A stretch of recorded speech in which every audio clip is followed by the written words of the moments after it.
What's up, y'all? We late, so I ain't gonna let the whole song play out. I just want to give everybody time to get in here. The notification didn't go out, I guess, but it's all right. Y'all know we rock with whoever shows up. So listen, we coming to y'all a little late, but I really wanted to get this out to y'all. Y'all is here with us, and we are going to talk about the Real Housewives of New Jersey, episodes 1 and 2 of season 12. You ready, y'all? I'm gonna bring you up. You ready? What up? Hi. What's going on, everybody? So I'm gonna go ahead and share this out because you never know whether it went out, it didn't go out, or people just don't want to talk about Real Housewives of New Jersey, and it's all good. Hey to the people who are here. So it's been a long time since we done this. Oh my goodness. I know, right? Hopefully the panel is on his way back, Well, as soon as Basketball Wives show they nappy heads, we'll be there. Now, I wonder, will we come back for Candy's little spinoff thing? Because that seems interesting. That does seem interesting. It seems like it's gonna be interesting. What is wrong with this thing? Yeah. Oh, there it is. Okay, I was about to say, what is wrong with this thing? It does seem like it's gonna be interesting. I wish we had come back for Portia. Did you wait? Now, actually, Terrence, Josiah, and Scotty.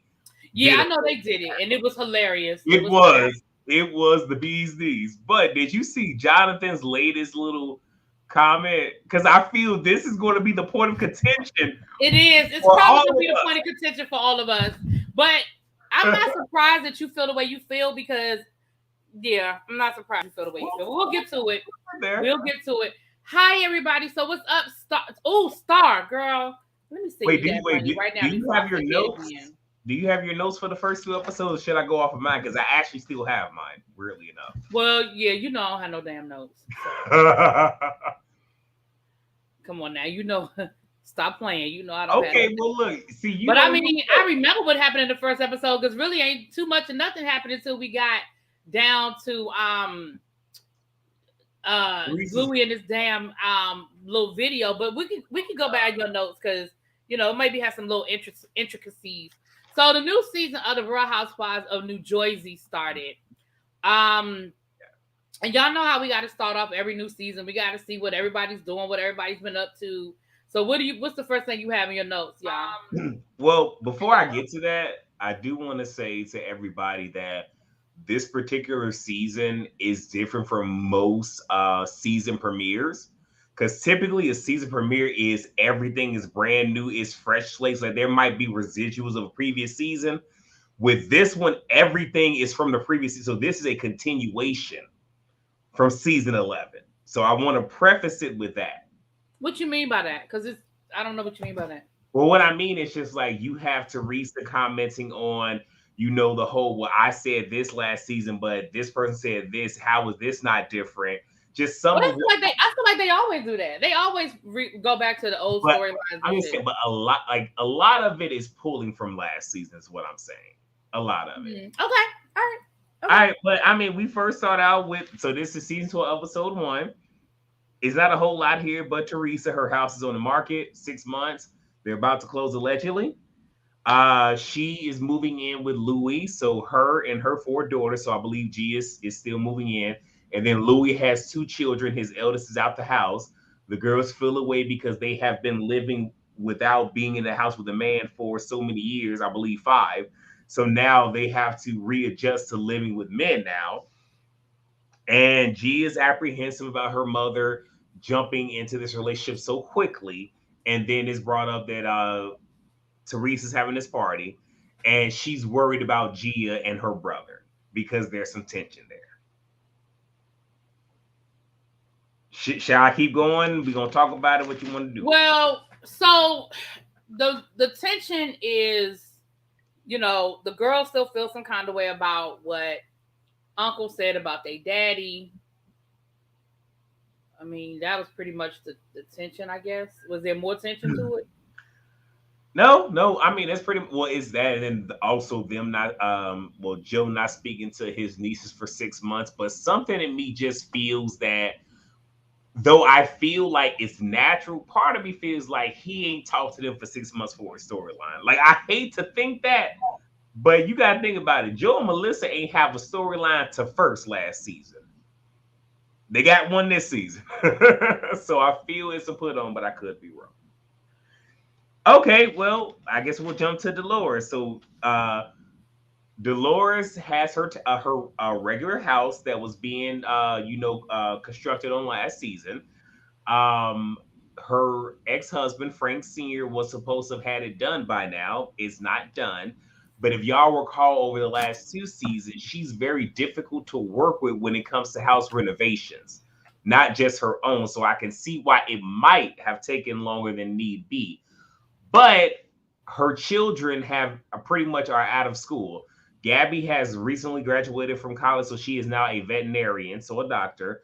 Her son Frankie Jr. is working with Teresa's boyfriend Louie. I believe he's doing real estate, and she is allowing them to stay there so they can get on their feet rather than doing what a lot of people do, especially in our community, African Americans, where once you turn 17, 18, you kicked out the house, figure it out for yourself. She's not letting that happen. Is I'm gonna let y'all stay here and get yourselves, together.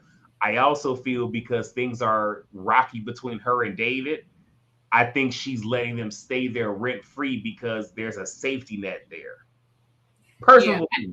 Yeah, and I can definitely respect that. I can definitely respect that. And also, Frankie Sr. is in Texas with his boo thing, a young boo thing, Yeah, which he got himself a new thing, honey. let Chris Brown say, let us spark a new flame. But nevertheless, he has a show in Atlantic City. And I know this put a smile on ReallyBTV's face because I saw the advertisement for it. She has been saying for the longest, we need something with the Real House Husbands of she said New Jersey. She ain't say no other franchise but New Jersey. So because these husbands, they are a show.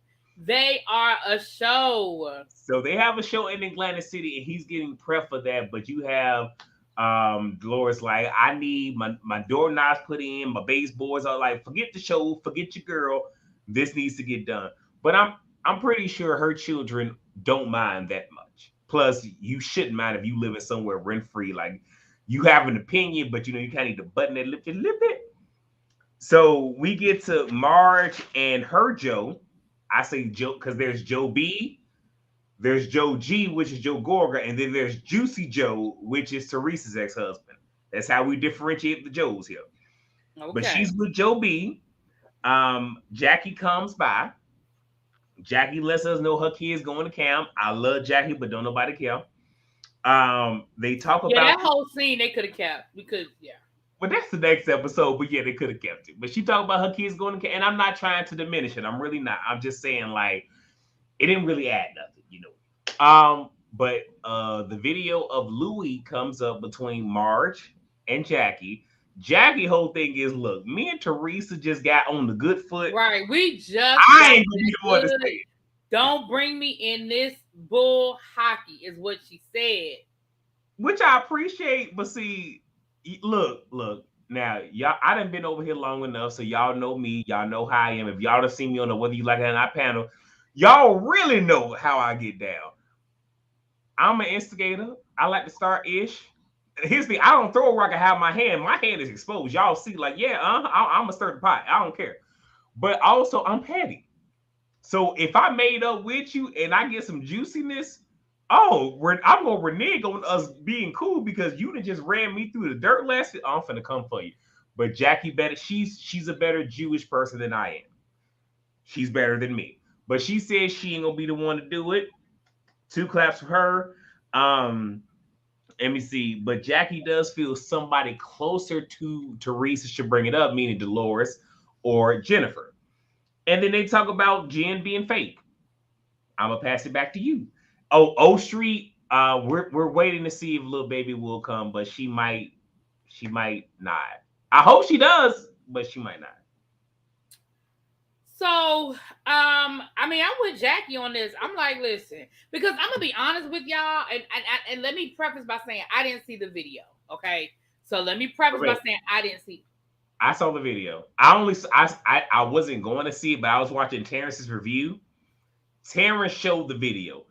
The video is not what they're making it out to be.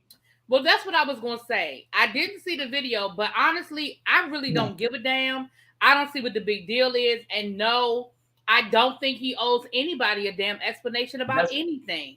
And what made and so what at the end of the first episode, in my mind, I was thinking, I really hope this ain't the best they got.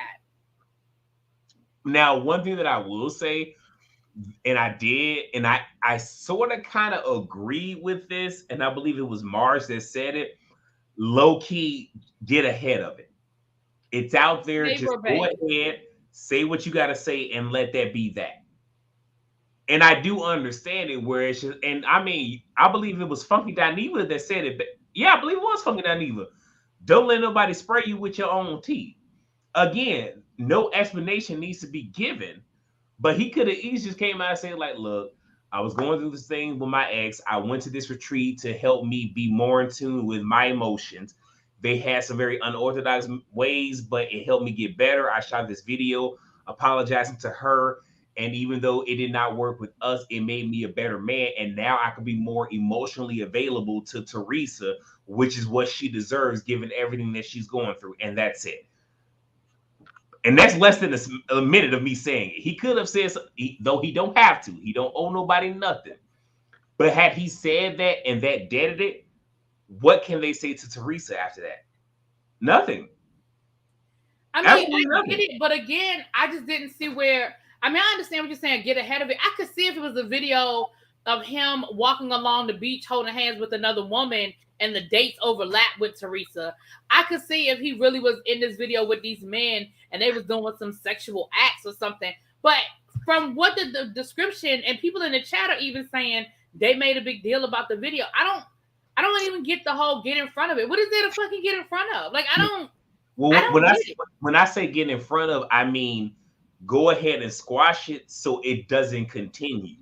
Because since they haven't talked about it, and based off of what we saw from, I guess, the season trailer, because you know the trailer is typically like the first half of the season, is going to continue, and Marge and Teresa are going to fall out over this. Which I'm gonna say this right quick, and I know I might be jumping ahead. Marge is a better person than I will ever be, because I would have never forgave Teresa. Like, how the hell you gonna sit here and tell somebody? Not tell. How are you going to encourage someone to walk over to me, grab a piece of my person, and drag me and pull me and think it's okay? And then when you get confronted, I believe it was the season finale, rather than you own your ish, you get mad because Danielle told on you. But you get what I'm saying? Like, that couldn't have been forgiven. I can't forgive you for encouraging somebody to do something bodily to me. Not happening. But nevertheless, I'm just saying, like, again, for me, I don't really care because it's nothing. But here's one thing that everybody also needs to remember. This is the season premiere, and they were shooting, I might say, a couple of days. This is one of those where they're just throwing stuff at the wall to see what would stick. And I guess they thought, okay, this is one thing that very well might stick. And we gonna run with it. I know that's all I was thinking was, this, if this is the best they got, we got Houston, we got a problem. Here she go. Yay. Hey, little baby. I'm so sorry about the late notice and all that good stuff. Child, I was trying to finish up Ready to Love. Well, don't say nothing because I watched like the first 10 minutes of it, but I'm going to go back after we get off of here. But I really wanted to get this done because I was like, if I don't do it today, I know the earliest I'd probably be able to do it would probably be Monday. So I was like, let me just go on and do it now. Say it again, y'all. There are people tapping for Teresa and Jennifer no matter what. I'm Team Marge on all of this. Well, we're going to get there. O Street, we're going to get there. So, little baby, we're still on episode 1. We're talking about the video and how Marge is like, oh, he needs to get in front of it. And I'm just like, I don't see what the big deal was. It was a video. Like, what's the big deal? So put your 2 cents in on this video and whether Louie owed anybody an explanation or anything. He didn't, and even though Louie, he ain't shaking out all too well with me. I think he's a whole scammer. That video itself wasn't something to like cause an alarm. I don't see what the big deal is. Yeah. And see, honestly, that's how I feel about the situation. I'm like, I feel like he's going to give us plenty of things to not like him about. Yeah. Let's not nitpick this. Like, yeah. This is I feel like there's some shit coming down the horizon. So I do want to say something right quick, since we're all live. So, little baby, you know you my girl, and you know I got you because you know we was on. I ain't gonna say who. We was on somebody else's platform, and they got a little bit in their feelings, and I let them know like don't come for little baby. Don't do that. Don't do that. So I got you. I got you. Want to let you know. It's all good. All right. It's all good. Well, all right. Okay, so I guess. So So the news breaks about this video, and it shakes the Real Housewives of New Jersey Foundation. So the next scene is we have Melissa and Joe Gorga, Joe G, and they are at a restaurant. We find out that everything is open in Jersey at this particular point in time, which I'm just like, everything is open? Yeah. With the coronavirus rama? What? Well, you know, there was a moment towards the end of the summer, late summer, early fall, before that Omicron swooped through. Everybody was getting comfortable. I thought it was the Omarion, the Megatron, the Vaporeon, whatever it was. The S12. But you know, everybody started getting comfortable. Remember? So yeah. I think they started filming around this time. I just want to say I didn't get comfortable because, you know. Well, I didn't either, but a lot of people did. Well, three reasons. One, I have asthma, so I have a respiratory, thing, so I can't get comfortable. Two, my mother and her husband stay on the first floor in this apartment building. I'm on the second floor. And then number three, my mother's husband, I'm his caregiver. So I can't afford to be slipping because if I get sick, I believe her husband is in his late 60s, if I'm not mistaken, which means if I get sick and I can lose my job. First and foremost, I can lose my dang own job. Oh, wow. I ain't trying to get nobody sick on here. I ain't trying to get sick. So because I even here in Chicago, I believe they said round about March 1st, they're going to roll back the mask restrictions, meaning if you choose to wear it, you do, but you don't have to. I'm like, ooh. Yeah, they're doing that pretty much everywhere, I think. Everywhere. I think by like April, everybody's going to be in that if you want to wear it state kind of situation.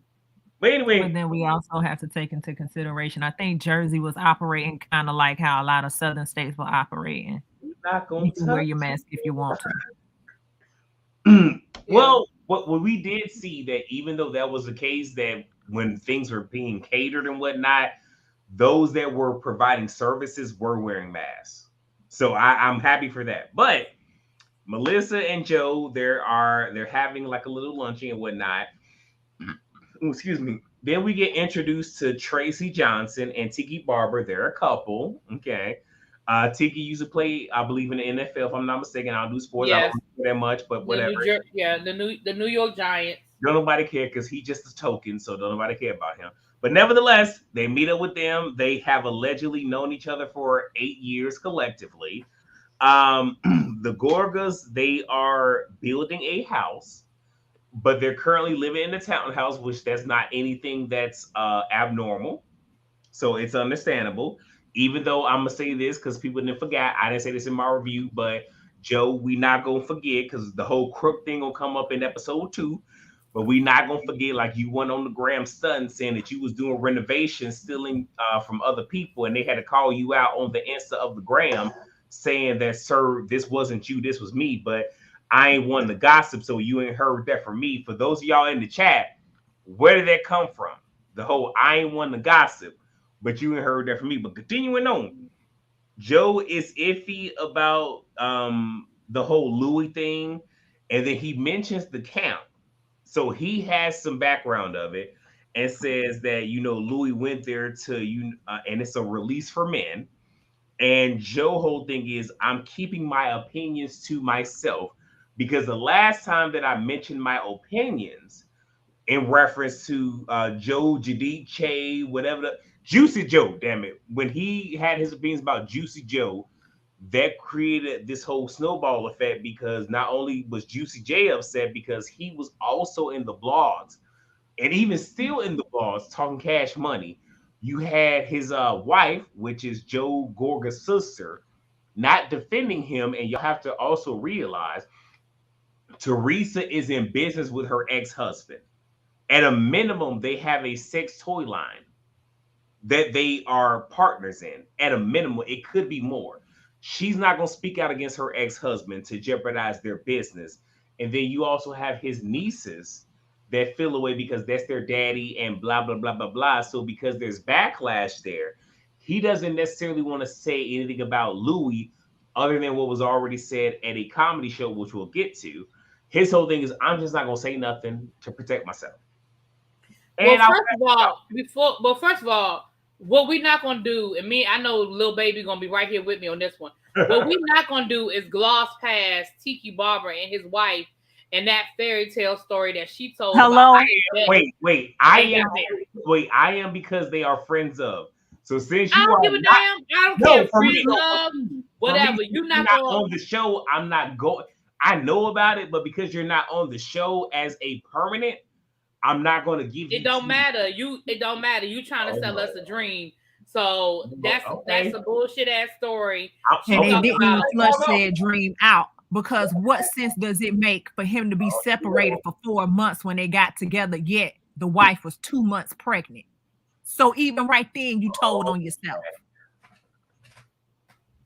Okay, look, wait, Lil Baby, I love you dearly, but before we continue on, I'm gonna need for you to check your pressure. We don't want your blood pressure going up because you know it's only gonna go south from here. Well, all I'm saying is, and I get it, y'all are trying to rehab y'all's image and all that good stuff, but what we not gonna do is rewrite history. You were better off just saying me and Tiki got together when him and his wife divorced and just left it at that. But all of this, we know what it's like to be victims of vicious rumors.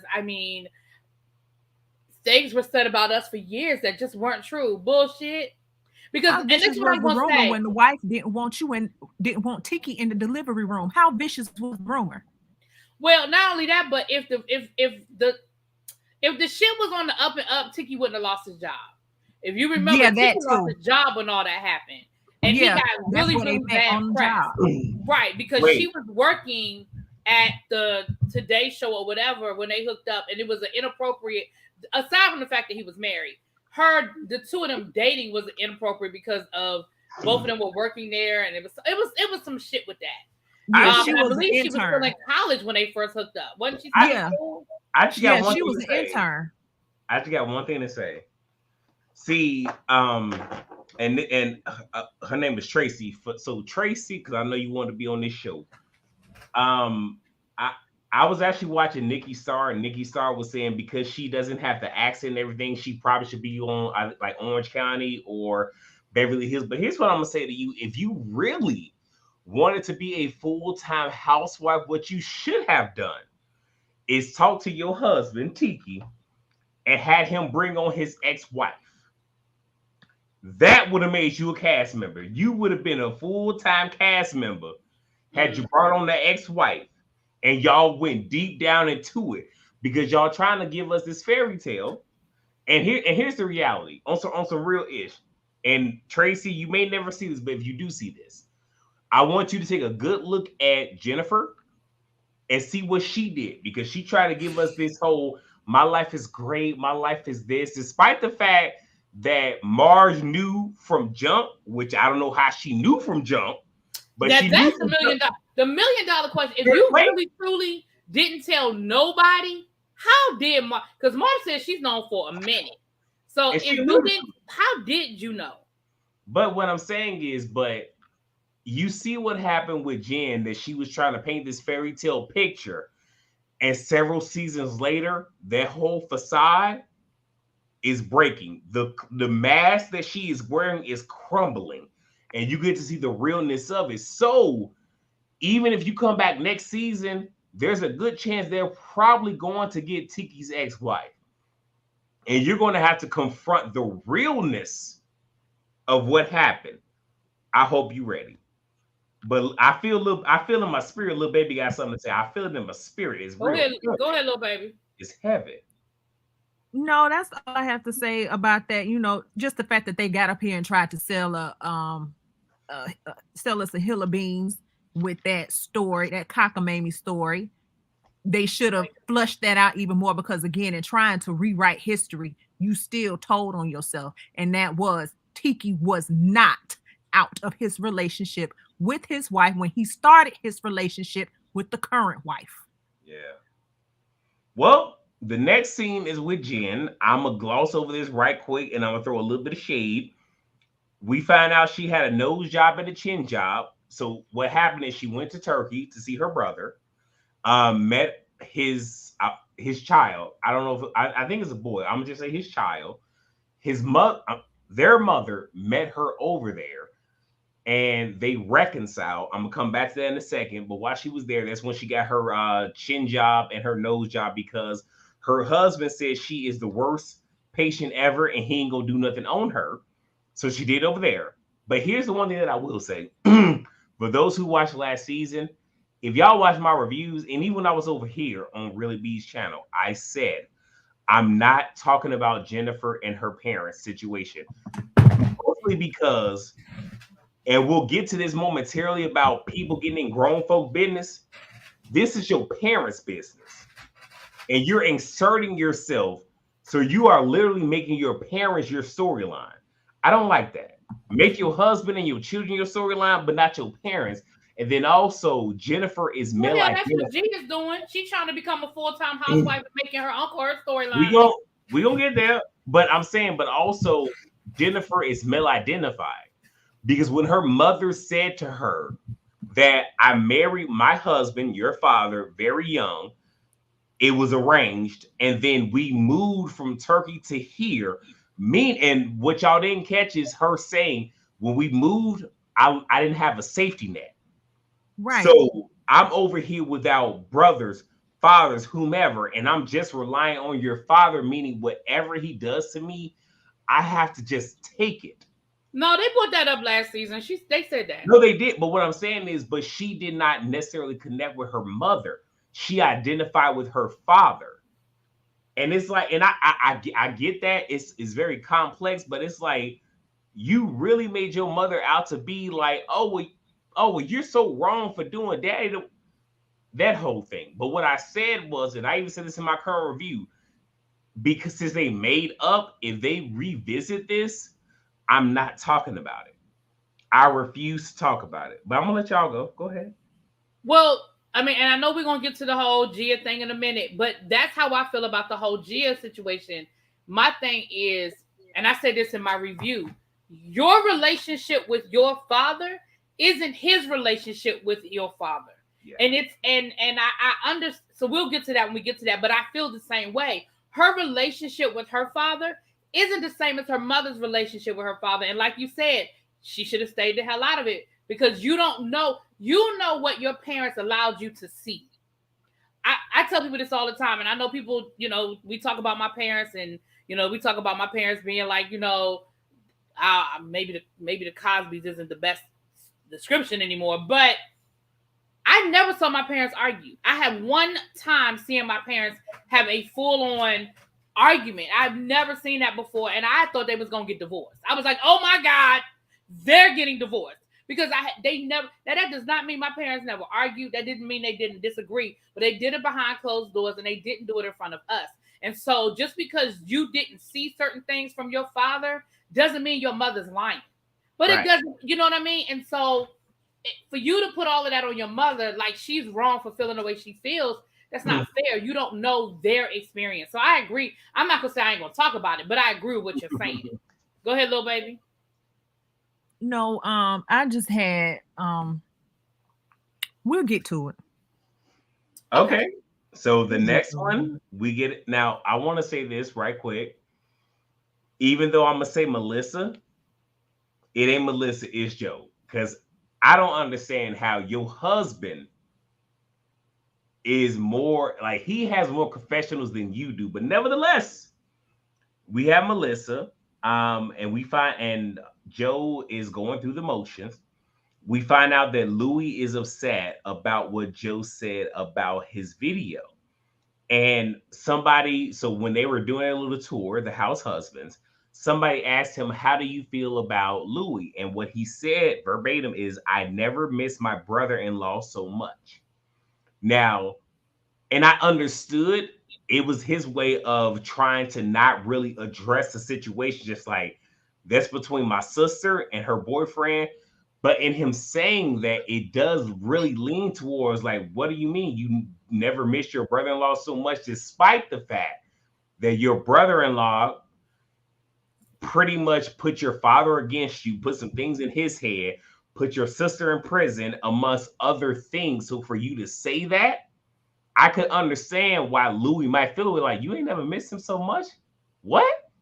When y'all fought and you had, but it was a joke. Like it was a fucking it joke. was.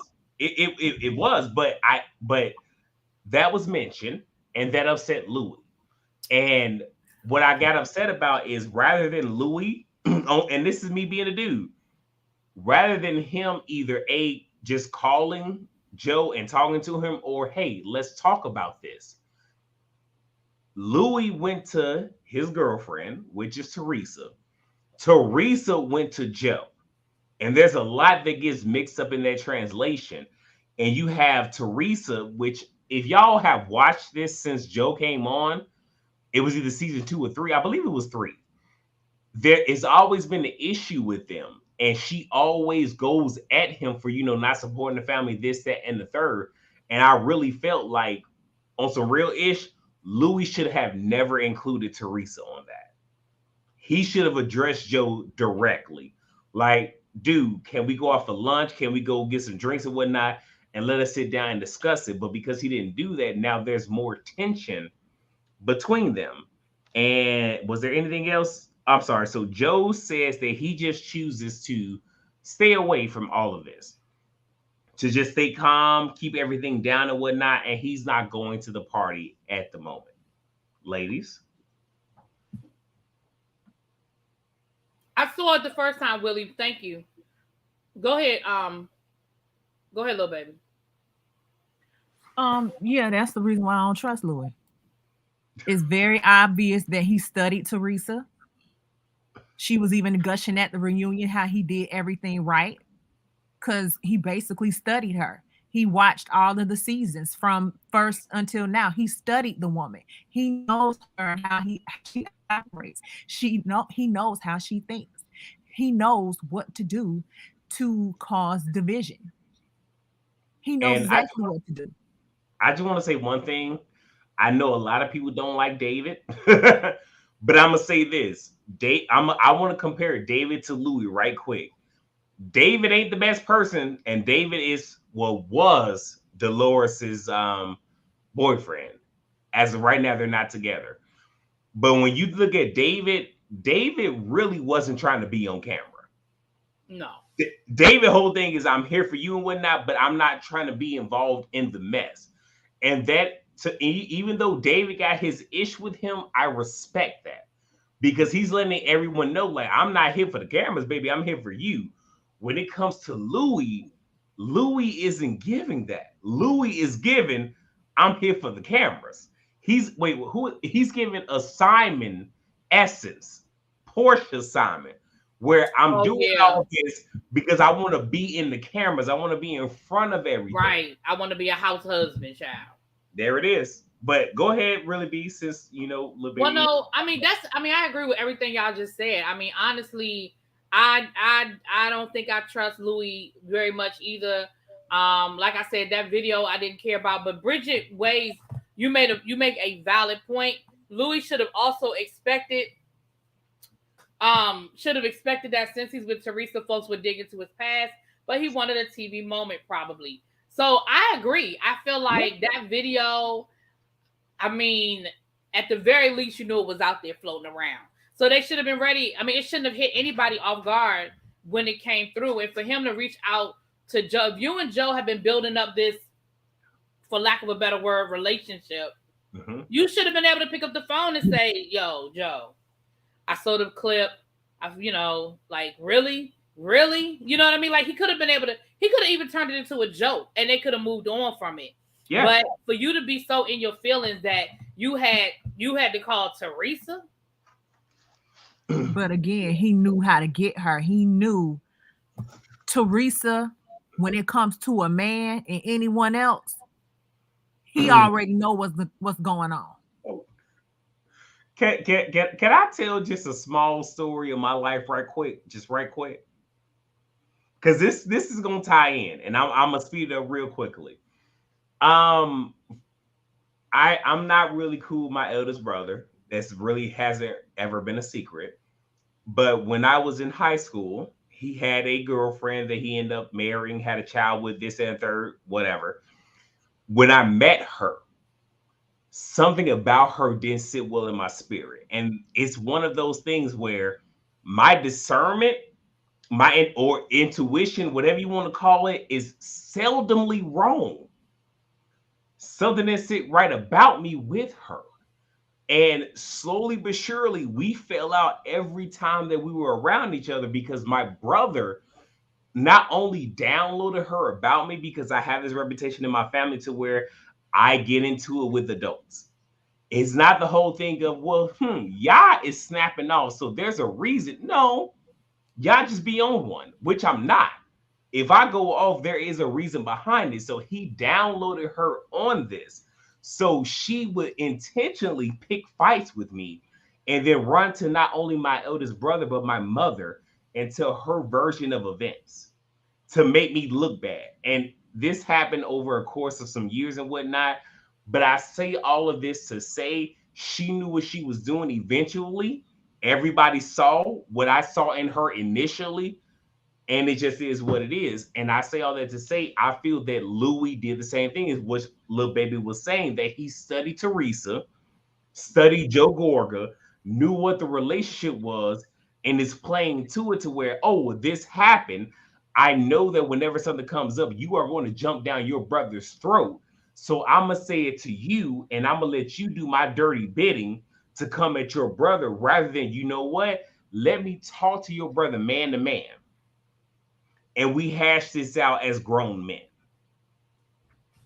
And that leaves Teresa out in the open to be fully taken advantage of. Because who does Teresa have around her to look out for her? Gia. And she ain't too bright herself. I know. All right, so before we get to the party, Dolores is talking with her ex-husband, which I still think they got something going on between them, but that ain't none of my business.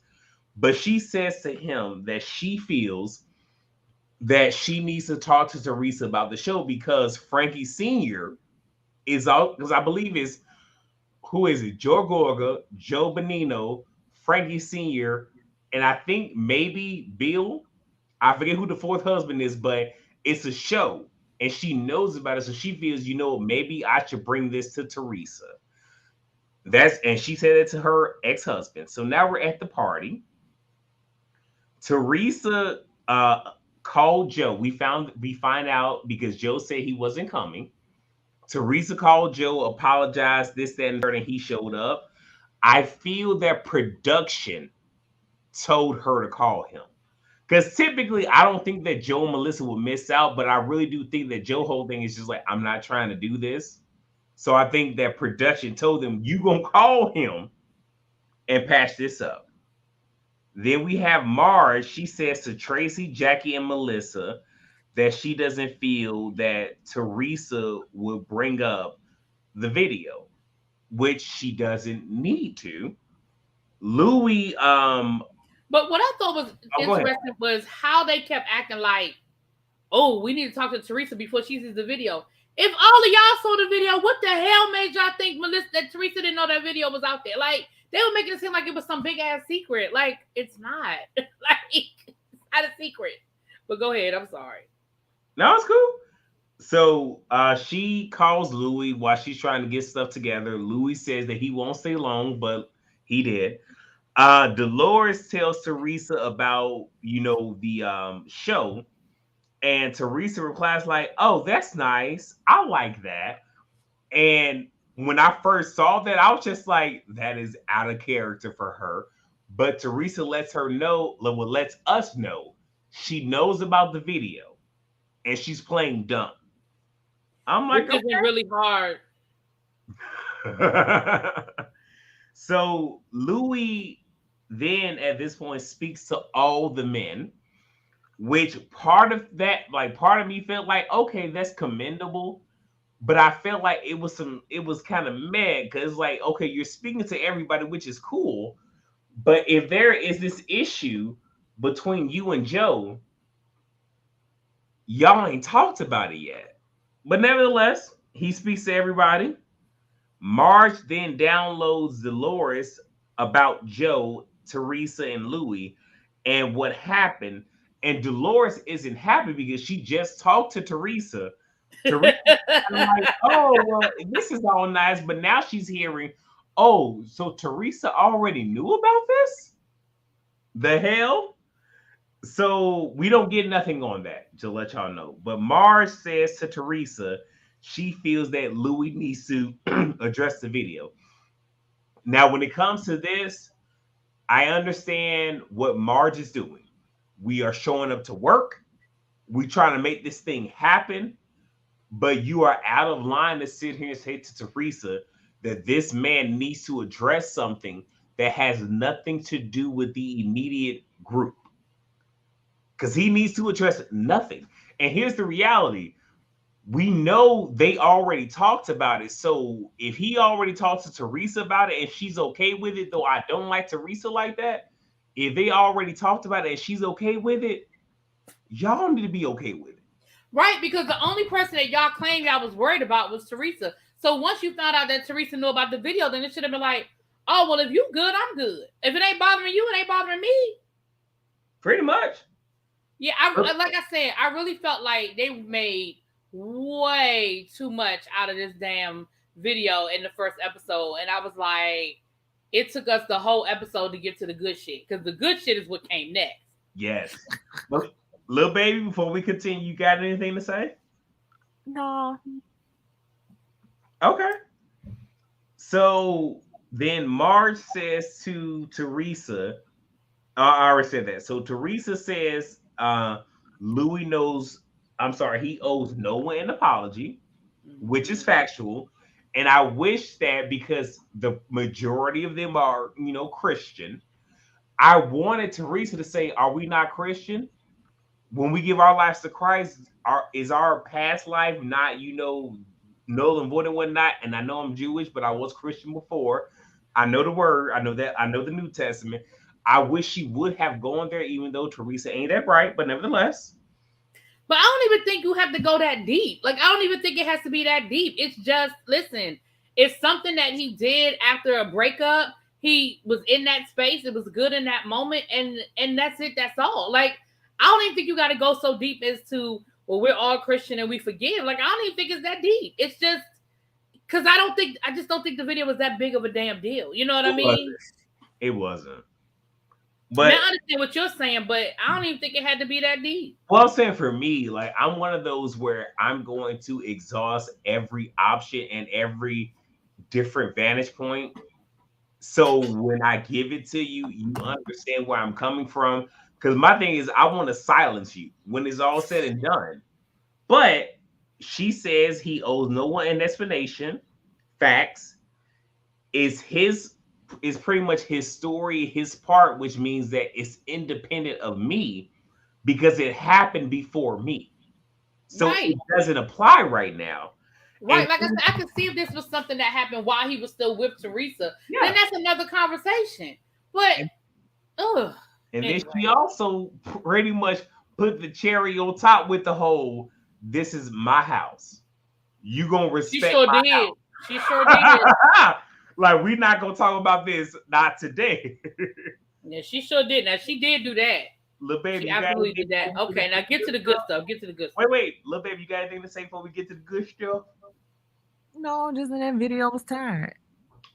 And it was nothing. Seriously, like, I watched the video. Okay, Grant, it's roughly what, 6-7 dudes. no shirt on. He apologized and they encouraging him. And here's one thing that I will say on some real stuff. This lets us know where our community is, where the world is, to where you have a man that is going out of his way to really do the work. Like for those of y'all who watch Iyanla, he was doing the work, correcting himself, trying to be a better person. So when he meets the next person, because obviously that one didn't work out, he can show up, be emotionally available, and be able to give her the full spectrum of emotion. Because let's be very honest, and this isn't even African American, this is just a man thing across the board. We are bred and we are shown that there are two emotions that you are to have, and that is to be happy and angry. Everything in the in between, you can't feel those emotions. So the fact that he's doing the work to feel all of that and be able to give himself fully, even though I feel that Louie is on some ish, but to be able to feel all of that and be able to communicate, because here's the thing, most men cannot communicate their emotions. And if they get caught up in something, even if it's something so minute, rather than being able to talk through it, what's the first thing that most men do when they get caught up and they can't verbalize it? They get mad. They want to yell, throw shit, yoink somebody up. And if I'm lying, let me know I'm lying, because I'm a dude here. Let me know I'm lying.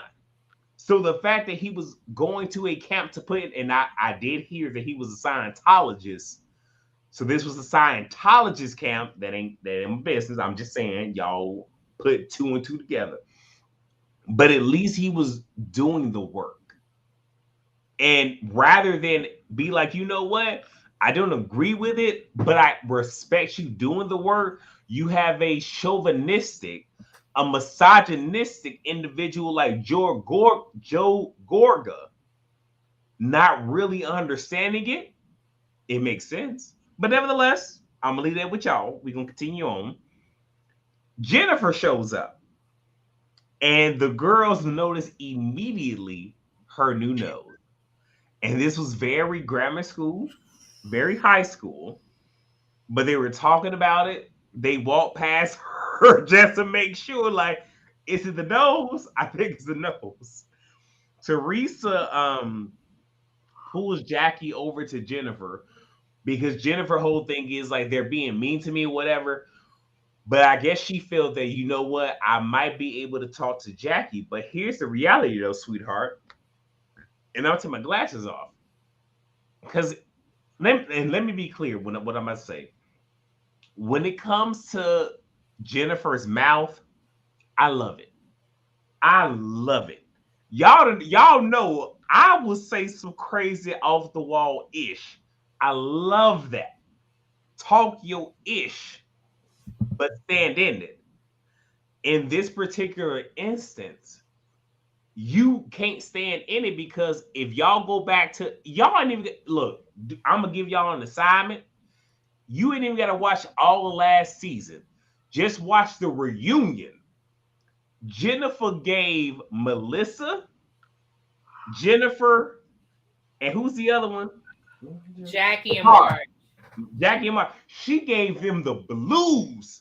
But that's the part about all of this that I don't understand. Like, forget about all the rest of it. You act like you didn't sit at that reunion and show your ass.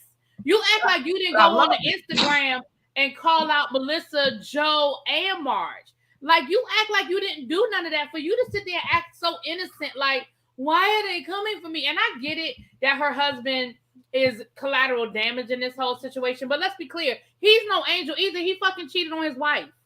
We gonna get. Well, I'm gonna get. No, but I'm just saying, like, you know, people. Okay, you're right. I got ahead of myself. Go ahead, little baby. Go ahead. This your channel. Go ahead. This your channel. Go ahead. No, go ahead, little baby. Go ahead. Yeah, we'll get to that part, but okay. Yeah, like you said, really, be when we left off at the reunion, everybody had their pitchforks and their torches, and they were going at each other. And after the reunion, they were on Twitter doing the same thing. So, of course, first day of filming, we're showing up and no one has anything for you. and then you show up with a bad nose job. Now that was a horrible nose job. wait. I'm sorry. Now I don't usually get into people's looks and stuff, but that nose job was terrible. she actually addressed that on her social media. She did address it. She did address it. So I'll give her that. But what I'm saying is, when it came to all of that, like, again, y'all, if y'all know me, I'm all for talking your ish. I'm gonna go off on a tangent right quick, on a real quick tangent. You've been going on tangents. We can't be here all night, y'all. We gonna be here, damn it. But on OC, I forget. No, we're not, because I got other shit to do. Cool. We're not gonna be here all night. Okay, but cool. But on OC, I forget her name, but they call her the Jesus Barbie. Her first season, she gave Vicky the blues. I was here for it. And then she came back the next season and was very docile. I didn't like that because it was one of those where this queen bee, you don't come for the queen bee. No, talk your ish, stand in it. So with this, it kind of feels the same way. And we're going to get to how Jen feels about it. We really will. But they were going through the motions. Jen felt away. And she wanted to talk to Jackie because she knew I might be able to get through to Jackie. Now, Marge and Melissa, maybe not. I might be able to get through to Jackie. Jackie pretty much let her know that she's upset with, everything that happened and how everything unfolded and the wedge that she tried to give, like insert between her and Marge. Jen does a real quick, and it was a real quick apology. I don't like these apologies, but it was a real quick apology. But then says that she's being isolated, letting her know, like, you, Melissa, Marge, like, y'all will have each other's back.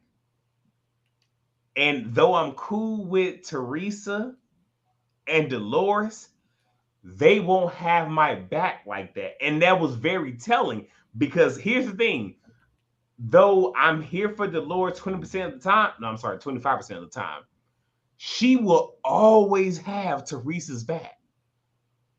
She not going to have your back, but she going to have Teresa's back. The other three women, they will have each other's back. So pretty much you are on an island all by yourself. Jackie is pretty much upset because,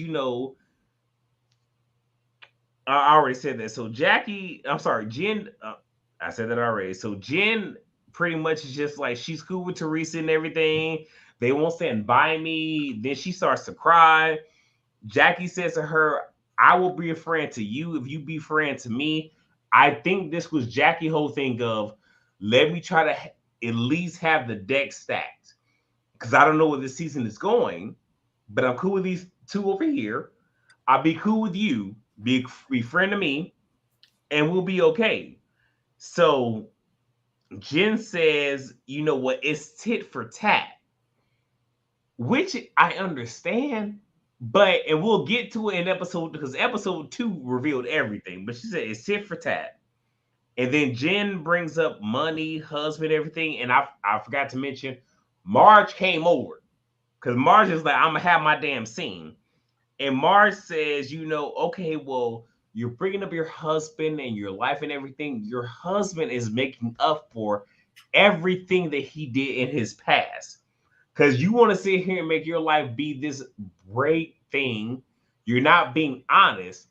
Your life is your husband, trying to pay for everything. And then Marge sat there and gave her that 1-2 hitter quitter. Your husband cheated on you with one particular person in the medical industry, because it doesn't really matter. And that's why he is repaying you with everything. And then you have Jen saying, oh, well, it was the pharmaceutical whatever, which I get it. It's if you gonna spray me right, but you just confirmed your husband was stepping out on the relationship. And he had to leave that particular practice because of that. And that was the first episode. So I'm gonna let y'all go ahead. Go ahead.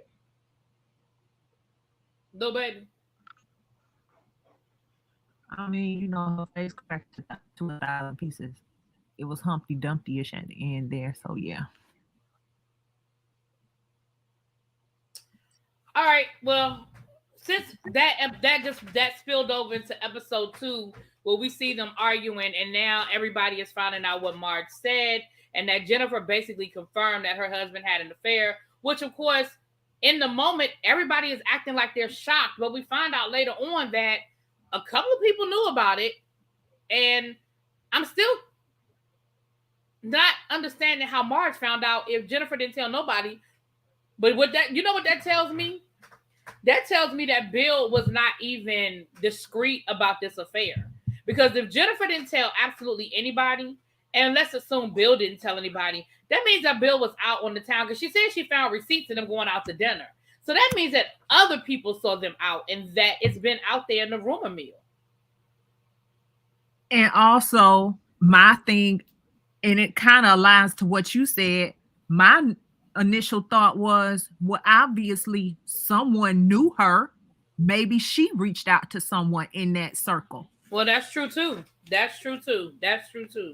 So Jennifer is upset, and Teresa's trying to figure out what happened and who said what. And you know how that goes at the cookout. Everybody is moving around, and who said this and who said that. Jennifer's upset. What they say.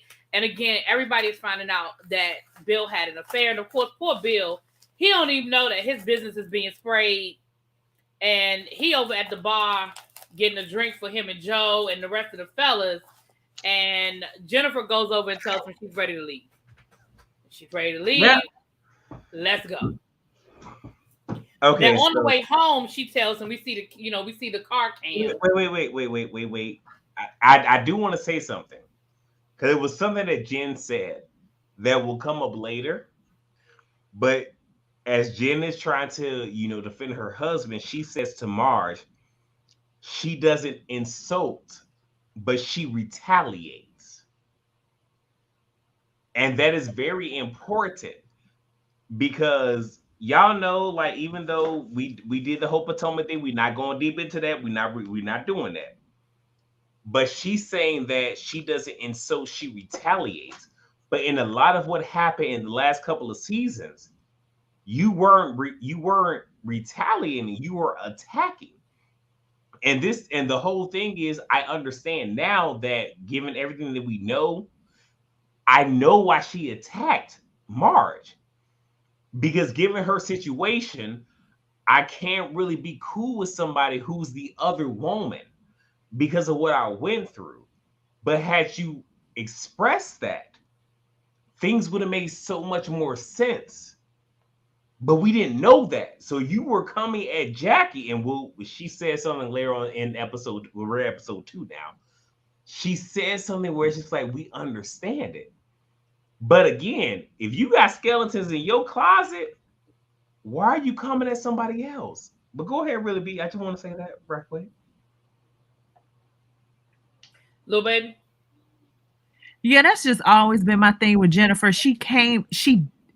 I get her being upset at Marge because of what she represents to her. But at the same time, Jennifer came across as if her marriage was supreme and her life was supreme because she had this, that, and the third, and her husband was doing this, that, and the third. And she tried to play it like her life was perfect. And I'm not saying get on reality TV and tell every piece of your dirt. When you have dirt like that, it's best you tell it before someone else does. Because obviously they're in a small community and the man had to leave his job due to an affair, which I recently learned may have not just been one affair. It may have been 2. I heard that too. Think about it. I heard that too. That one affair may have been 10 years ago, but I think this alleged second affair may have happened around the time they got on this show, because Jennifer's first season, Vampire Bill had his coffin out at the guest house, and she was talking about, oh, he likes being out there. He likes his own space. BS. You got a house with 17 shitters. And right quick, I just want to say one thing. O Street had said It was so good to y'all. He had to go smoke. Right quick. Y'all know I vape, but the vape that I normally get, they don't have nicotine in it. So it's just regular. So I am smoking regular until they put nicotine in it. But yeah, it was good. It was real good to me on street. But go ahead. I just wanted to say that. So anyway, with all that being said, that was that. We're gonna put a pin in that. We're gonna get back to Jennifer and Bill and the affair. The second half of the drama that happened down to the cookout is the part. Now listen, we ain't gonna be on this all night. Is the part about Gia, Joe, Teresa, whatever. We don't need to go play by play. Let's just get to it. Gia, who already got an issue with her uncle talking shit about her daddy, took the first opportunity she had to jump in the middle of grown folk conversation and add her 2 cents to a conversation that it had nothing to do with her and wasn't nothing about her daddy, and add it in and basically try to compare the two, because Joe was saying, he was talking about Jennifer making comments about him being a crook and not to speak on stuff he don't know nothing about and saying things that aren't true. And Gia took that as an opportunity to mumble under her breath and be a little smart ass and basically say, well, everybody needs to do that. And Joe was like, what? Say what? Yeah. I'm sorry. I can't hear you. Say it louder.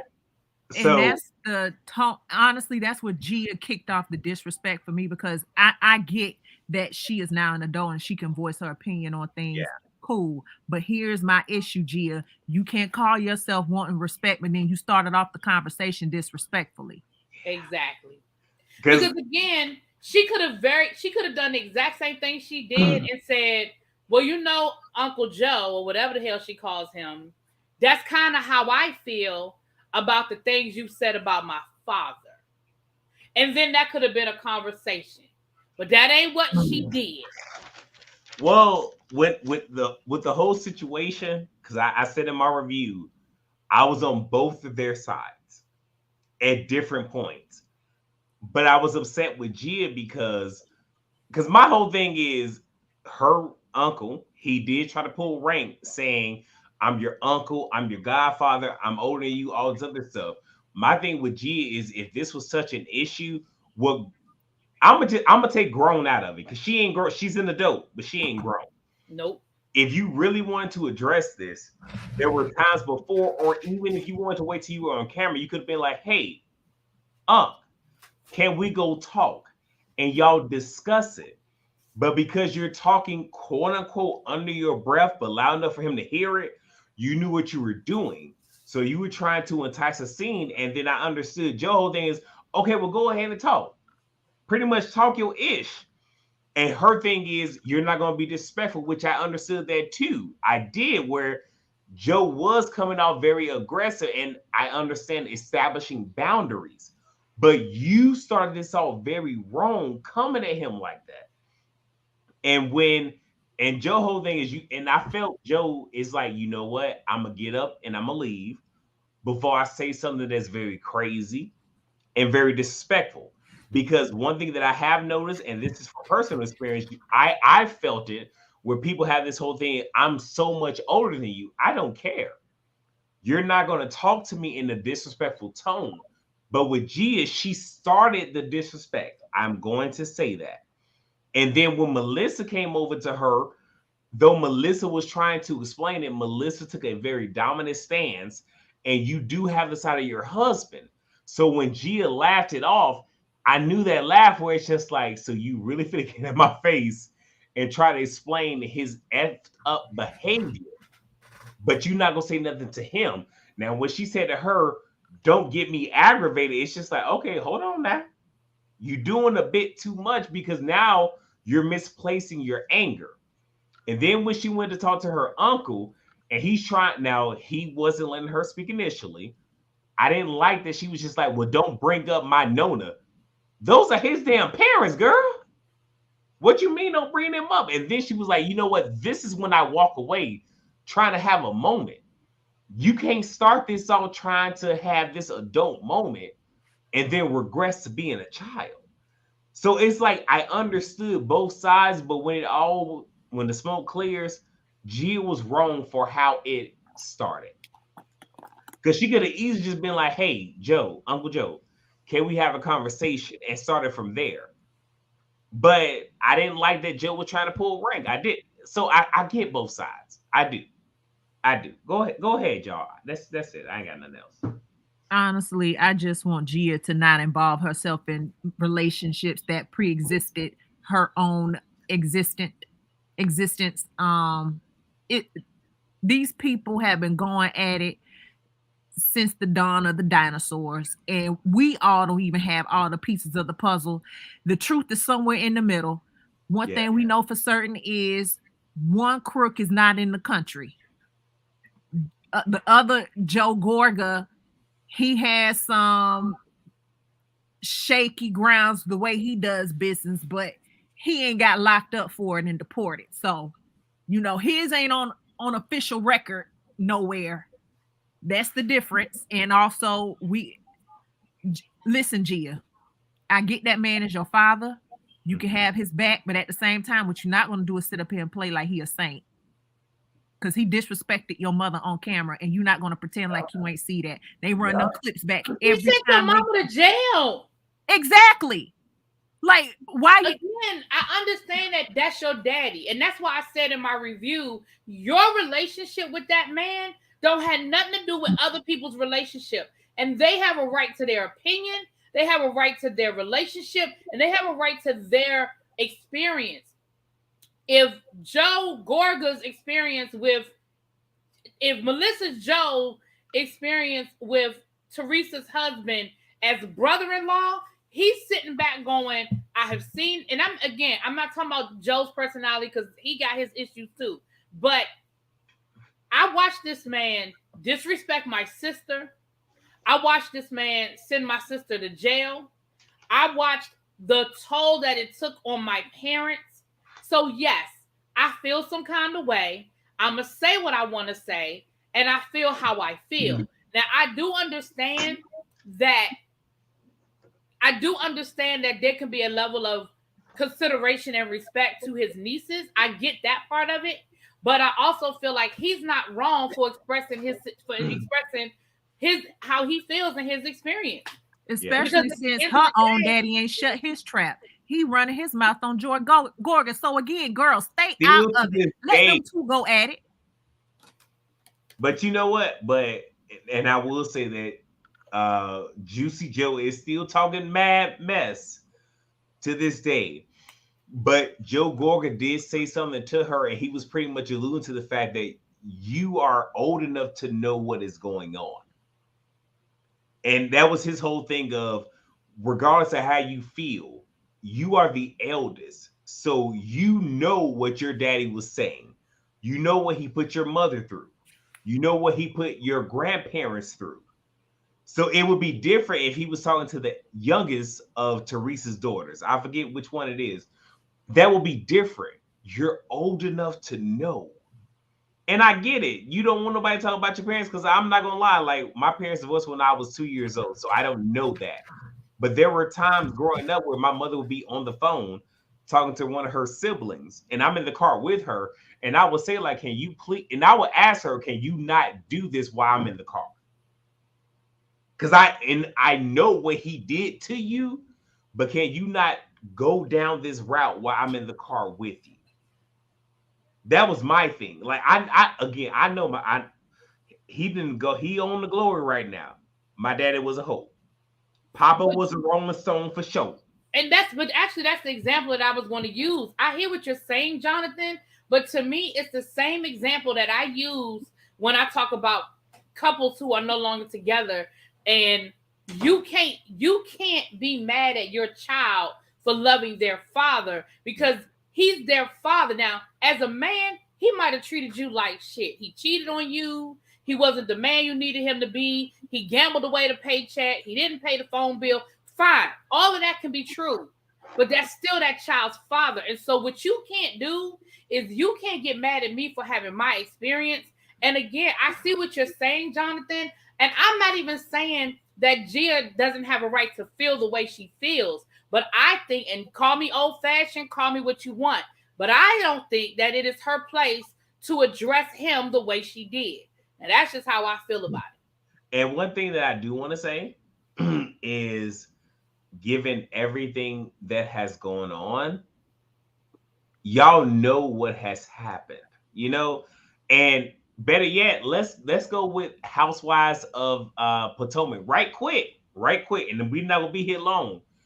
Mia, if y'all think about Mia's situation, Mia's father was horrible, but Mia romanticized her father in such a way that she overlooked the fact that I am up here trying to cook for myself when my father should have been doing it.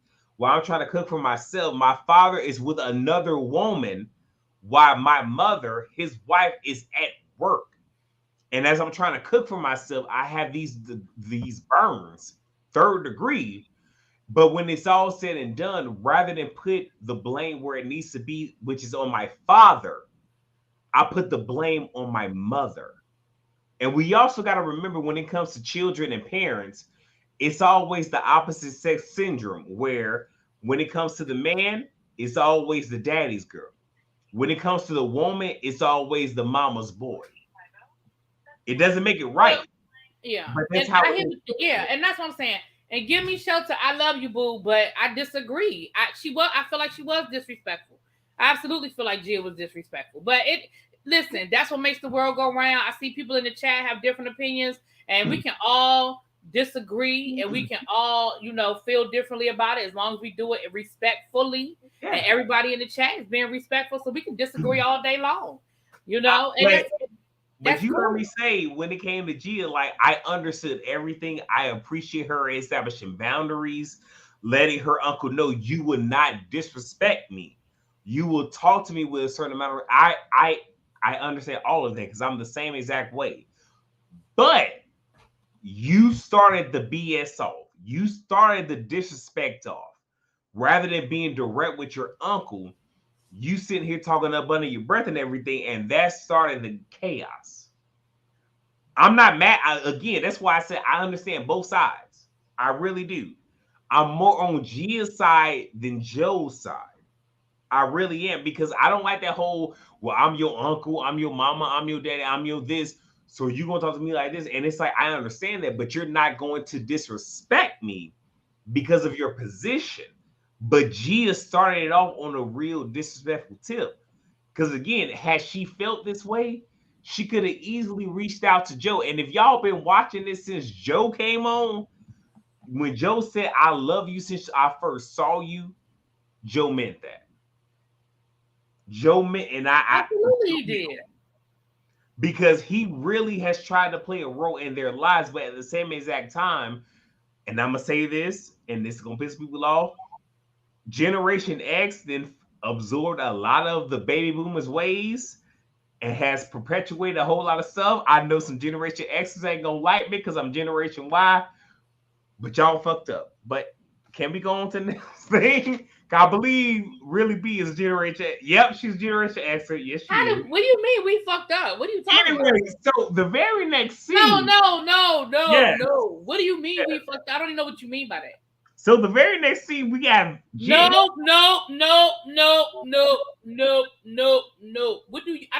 What do you mean we fucked up? I don't understand what you mean by that.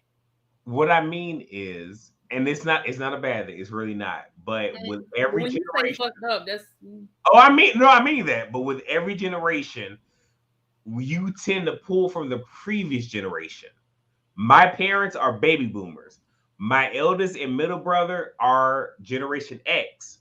I'm Generation Y. So we all pull from the baby boomers. When it comes to me, I don't really carry on a lot of the messed up traditions that they got from the silent generation. That's what I'm getting at. I don't think those traditions. Okay, we ain't gonna go down that road. I don't think all of those traditions are bad. So that's why when you say fucked up, I don't think it's fucked up. I think it's just different, and everybody it's just different. Okay. I don't agree with certain things, but I don't think that's a bad thing. Okay. It's different. So anyway, because ReallyB don't want to be here all night, that's my way of getting out of this. So we have Jennifer. It is her daughter's pool party. Now, her daughter's birthday is in late January, but she wanted to give her a pool party in the summer. Cool. Bill is hiding upstairs because he is embarrassed, which is understandable. Teresa and Dolores join because these are the only acquaintances that Jen has at the moment. They discuss what happened the night before. Teresa still doesn't see her wrongdoing last year. We're not going to touch that. But anyway, Jen lets us know what happened so many years ago. Now, again, it's 10 years ago, but your husband was in the pool house a couple of years ago, but that ain't my business.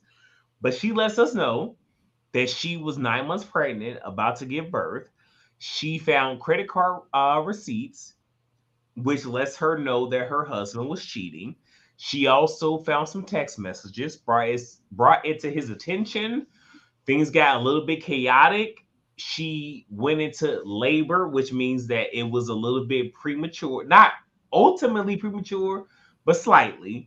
They had their child, number 4, if I'm not mistaken. And it was at that moment that they realized, you know what, we're just going to make this work. And that was pretty much that on that.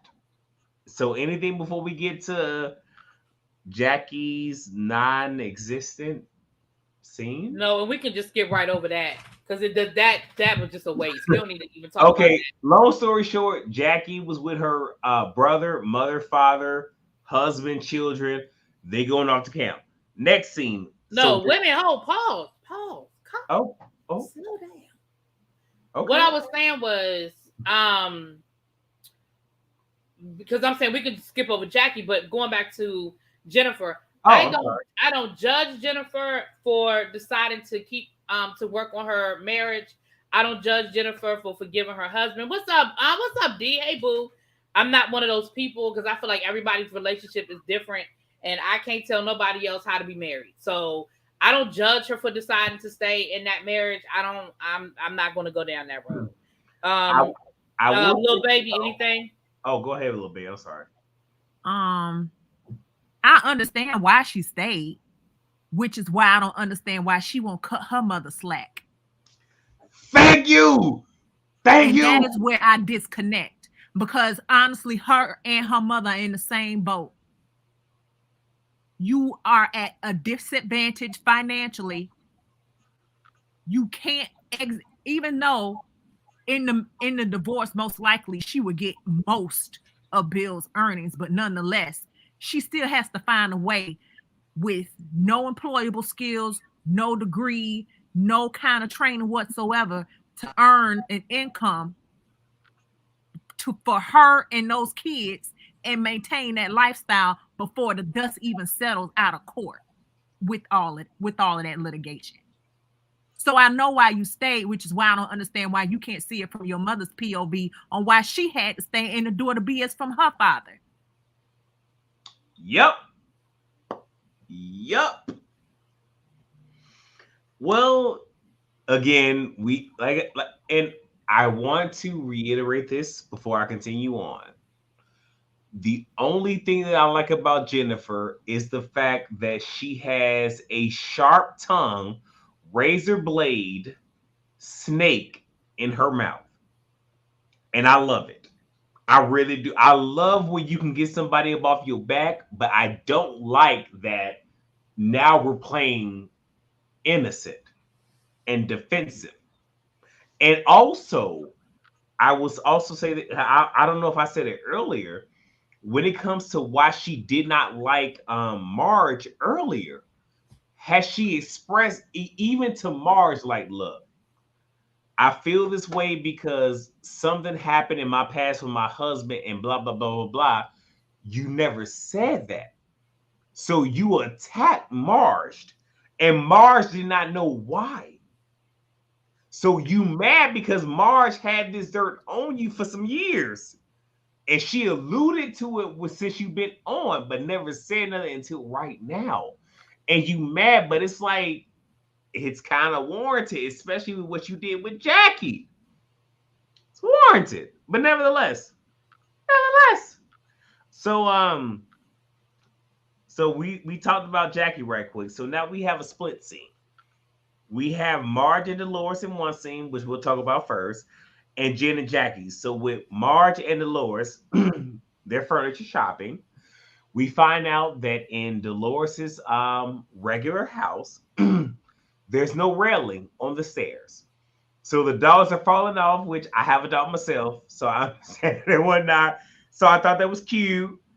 Everything is on delay, which is understandable. For those of y'all who have been trying to do any type of remodeling or whatever in the pandemic, things have been on delay, and the prices of material are astronomical. Yeah. And when I say astronomical, I really mean that. No, I know, because I'm actually doing some work on my house right now, and trust me, there are things that I want to do that I can't do because the prices are just ridiculous. Yeah. So that's being discussed. Dolores didn't like that Bill was being brought up because he was, collateral damage, which typically is how it is. Somebody's gonna be collateral damage.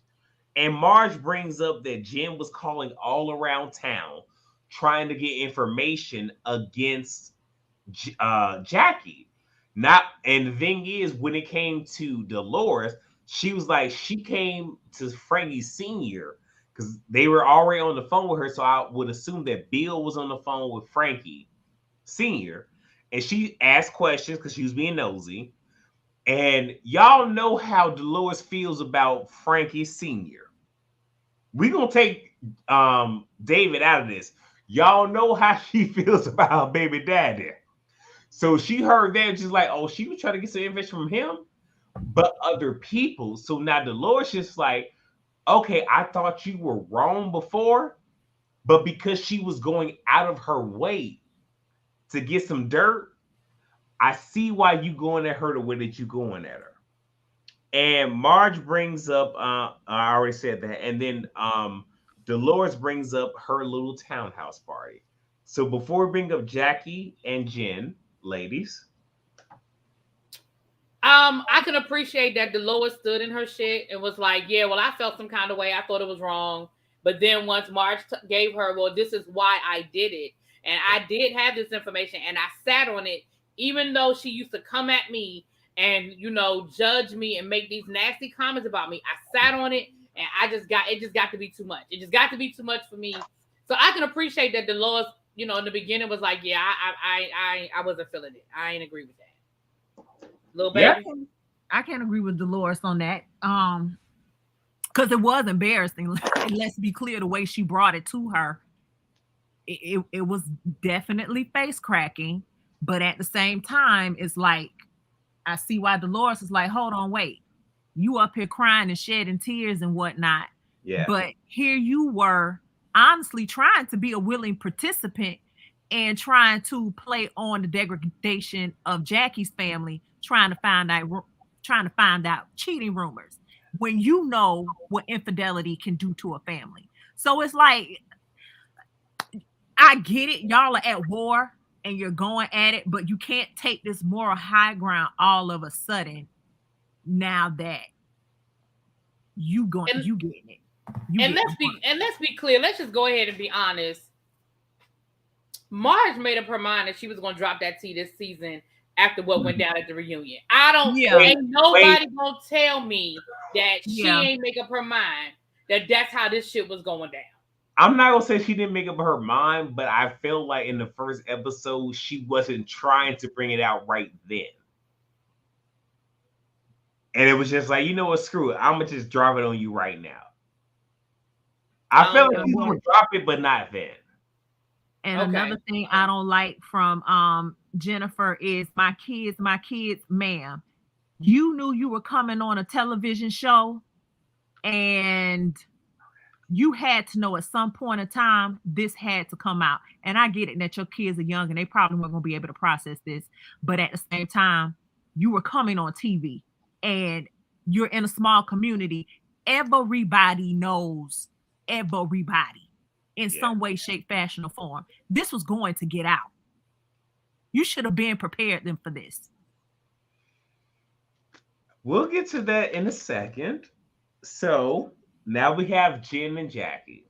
So Jackie comes over to Jen's house. And I knew what this was. Because I'm not stupid. This is one of those where, because she even said it, I believe, later. No, she already said it. No, she said it last episode to Jackie, where I'm cool with Teresa and Dolores. But she didn't say it, but she was pretty much saying they have each other's back. The three of y'all over there, y'all have each other's back. And I'm just sitting here alone, right? So this was her way of trying to build an alliance because I think she knew what was coming. And Jackie pretty much let her know, like, I knew about it. And we saw the clip of her saying, you have skeletons in your closet. Be easy. Look, pretty much low key. So Jackie was alluding to it. And if y'all do the timeline, she found out right before the reunion because within like 1 or 2 months of the reunion, they went back to shooting. So the timeline makes sense. So she knew about it. And Jackie had even said to her, like, because you had Jen saying, well, I feel this way. And Jackie told her, I'm not mad at what Marge did to you because you came at her for several seasons. And I think the biggest part was if it was just between you and Marge, it's okay. She didn't say this though, but you brought up her mother. And y'all know how people get about their mamas. You don't bring with nobody's mom. And she literally called her mama a whore. A harlot. So I'm trying to make sure I don't overskip my notes and everything. And Jen brings up, oh well, Teresa and Dolores felt that she was wrong. And in her saying that, if y'all didn't catch it, it wasn't that, but it's Teresa is the queen bee of the show. Dolores is the flunky of Teresa. So they felt that this was wrong. So you should feel that this is wrong. Jackie is kind of like, no. And I know a lot of people don't like Jackie, but I do like the fact that Jackie said to her and was firm. Because Jackie didn't lie. Like, I know about the rumor. I knew about it. I don't feel that my friend was wrong. Not because that's my best friend, but because you came at her neck for several seasons. So she's justified. And then Jen says that she never told no one, not her mother, not her sister, she ain't told nobody. So the fact that now I have to bring this to my children, and that's her defense. But here's the reality. You knew this happened. And we all know as African Americans, what's done in the dark will come to the light. So regardless of who you did and who you didn't tell, it was going to come out. And I've said this on many reviews where I cannot excuse somebody bringing up some stuff. Like if you going through stuff in your life, like if I'm going, like I'm going to use me and ReallyB right now. If I'm going through some turmoil in my life and I come at ReallyB trying to expose her stuff, it's a deflection. Because I don't want y'all to look at me like, okay, well, y'all, what you got going on in your life? That is what that is. And if you really knew that your husband was a cheater at one point, why would you attack Marge? Now, Marge did come on with this being her storyline. She did. And I really felt like if Jen would have came on and said to the ladies, like, this is what happened, blah, blah, blah, blah, blah, getting ahead of the story, we wouldn't be here right now. Ladies? I always felt like Teresa was using Jen as her attack dog against Marge. And that whenever I would look at their arguments, Marge and Jen's arguments, Teresa was never there backing her up. She was never there with having her back. I always felt that way. I always felt like that relationship was one-sided. I want to ask you this, because somebody actually posted this in one of my comments. Do you feel, Lil Baby, do you feel that Teresa put Gia up to come at her brother so she wouldn't have to? Do you feel that was orchestrated? Here's the question.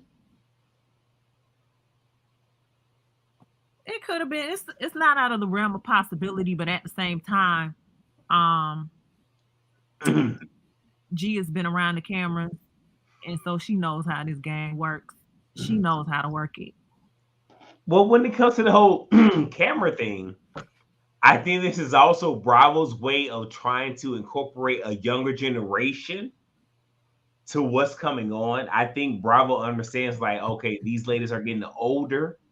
So I think they're trying to bring Gia in for the newer generation, personally.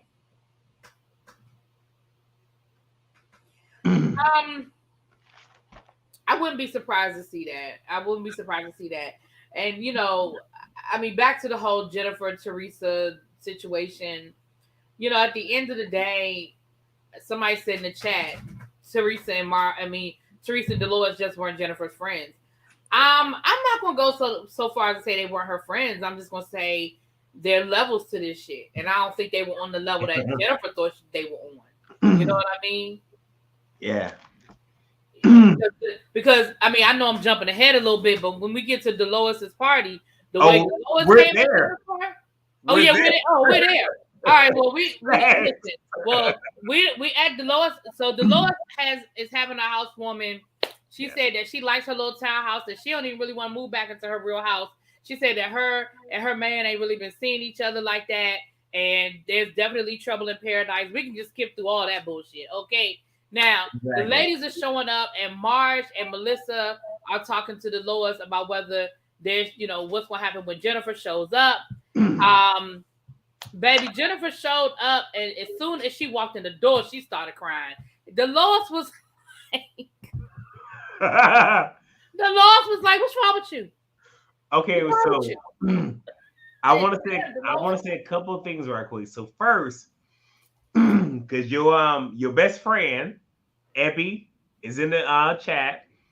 I didn't say nothing earlier, but I saw you wear your little Mary J. Blige little fit when you doing your whole getting ready with me. You was giving us very Mary J. Blige. I saw that. Yes, Abby, you hear. But with that, I did see, the whole everything coming across and how the ladies were, doing the whole, hey, here we are and whatnot. And I really hope that Dolores says everything is over, because I'm tired of the whole storyline. I really am. But the video does come up with the ladies being there.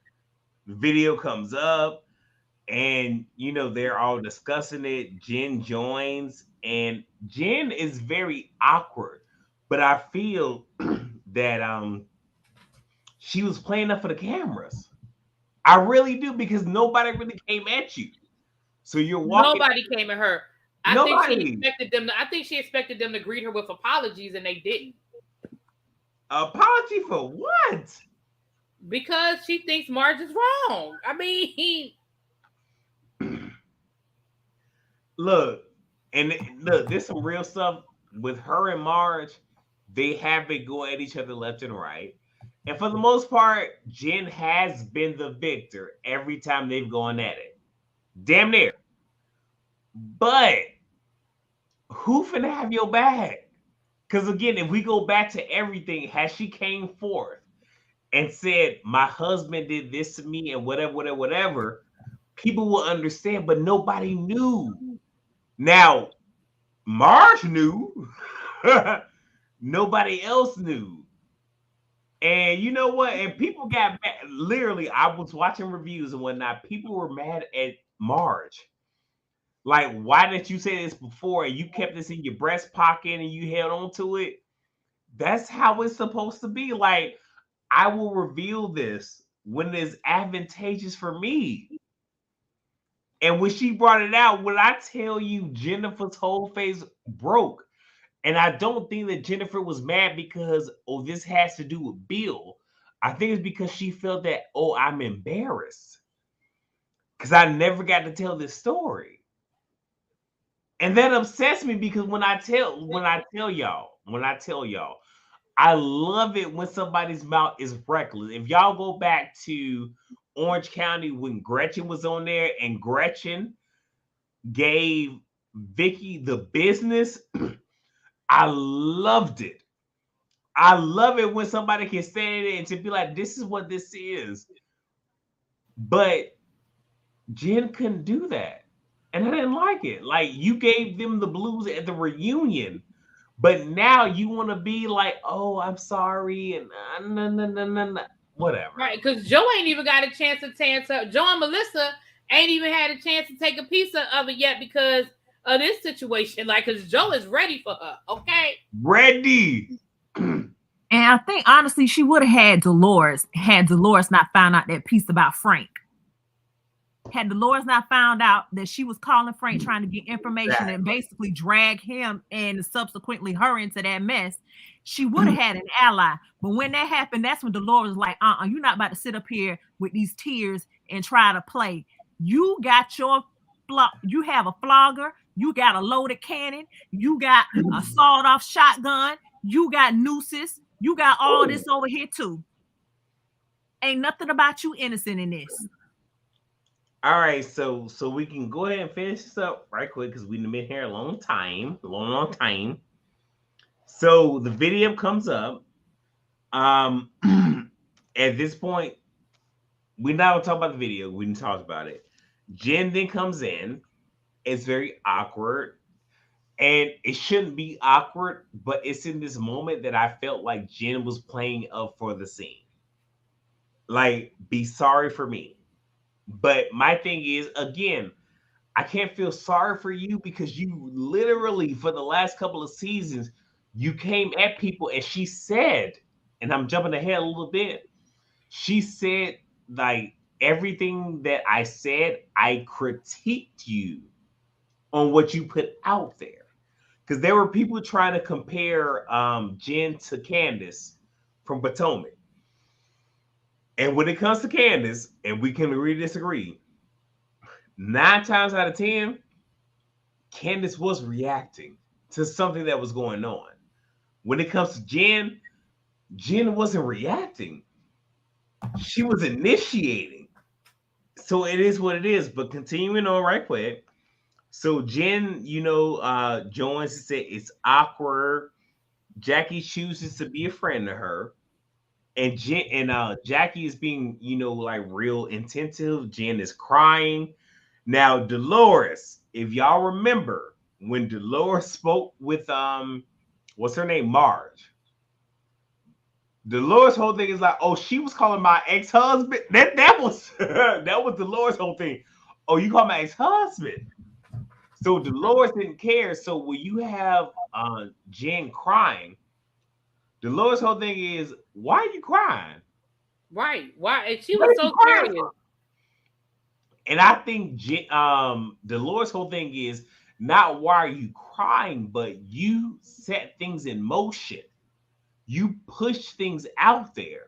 So now that the ramifications are coming back on you, why are you crying?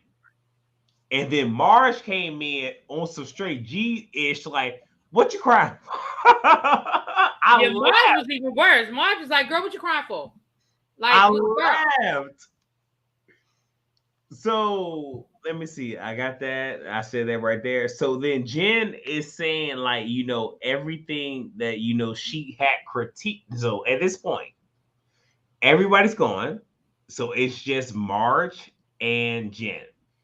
And Jen said to her, everything I critiqued you on, that's the key piece, critiqued you on, is something that you had already said. Because there are people trying to compare her to Candace Dillard. Bassett, we can agree, disagree. I will always say Candace, for the most part, reacted. Jen we never disagree. reacted. Move on, because we disagree. But Jen never reacted. Jen, the whole thing is, well, you said this and this and this, so I'm going to interrogate you on what it is that you gave to me. And again, had Jen been forthright and said, my husband cheated on me with another woman, This is what happened. So since you're telling me that you are the other woman in your situation, I can't really chill with you because it makes me think about what happened with my husband. I think we all would really understand Jennifer so much more. But she never said that. But you're attacking Mar. And again, I'm not giving Marge no passes. I really am not. But I feel like had that happened, there would have been some understanding. Never happened. Before I continue on, ladies, anything? I'm gonna say this. I understand what you're saying, and I don't disagree with what you're saying. That maybe if people understood where her anger was coming from, Yeah. but I don't feel like, especially on camera, I don't feel like she had to tell them. I think she could have just said, "Listen, I have dealt with, I have seen in the other side of infidelity." Okay. You know what I'm saying? But I understand the point you're making is valid to say, listen, her anger and where she was coming from a place of people who've been on the other side of infidelity. You know what I'm saying? Because if you're saying that that's where that's coming from, but I also think it's not just that. I also think there's a level of look at my life is better than yours. You're so jealous of me. There's some of that in there too, and that's not all about infidelity. That's about that arrogance, that air that I want you to think that my life is so good and I got it so great and I'm better than you. Because Marge brought that up too about you throw your life in our faces, and you want to make us feel some kind of way because your life is so perfect. So I think that's a part of it too. Again, I don't think she should have gotten on television and just told all her dirty secrets, right? And exactly. just show all her nasty ass laundry. Like, she didn't have to do that. But again, you weren't humble with the situation. You came in guns a-blazing, wanting to rub your lifestyle in people's faces. Exactly. Bill does this for me. Bill does that for me. I'm living this. I'm doing that. Whoop-de-whoop-de-whoop. And it's a facade. It's great that you're living this, but understand why you're living it. And it's because your husband is a Tony. Yeah. Like, again, she didn't have to tell us every nasty, dirty little detail, but don't get up here posturing yourself as if your life is the best thing on earth and everyone is just jealous of it. Facts. In reality, a lot of people don't want what you have. Well, Teresa showed up, and Teresa is team Jennifer on this one, at least for right now. But I think Teresa rocks with Jennifer this season through this. I think Teresa stays team Jennifer on this. Okay, but well, again, I think it's because we know that her and Marge end up getting into it later on in the season. They do. I think it's very disingenuous. I think it's on some ally type thing. I don't believe Teresa, because again, even when we go back to that reunion, Teresa did not ever once speak up for Jennifer. It was Jennifer all by herself against Marge, Melissa, and Jackie. Well, one thing to bring up is Marge brings up in the midst of this is before the ladies came over, as she was talking to Jen, is Jen bringing up dirt about Evan. And then Jackie heard her name. So then Jackie comes over. Now, I'm going to get Jackie together in just a second. Because I felt like when this happened, Jackie should have been like, hold the hell on. What did you do? But nevertheless, we find this out. And then Jen shares that, she reached out to Frank because Bill has said, and I said this last season, Bill don't know how to be a man's man. And it's not really a man's man, but there's certain conversations you shouldn't be having with your wife. Because this blows up in your face. But that was brought up that, okay, well, Bill told me that, this was said and that, Frank knew who the woman was. So when they were on a conference call together, I just asked, okay, well, did you know this, and this? Right?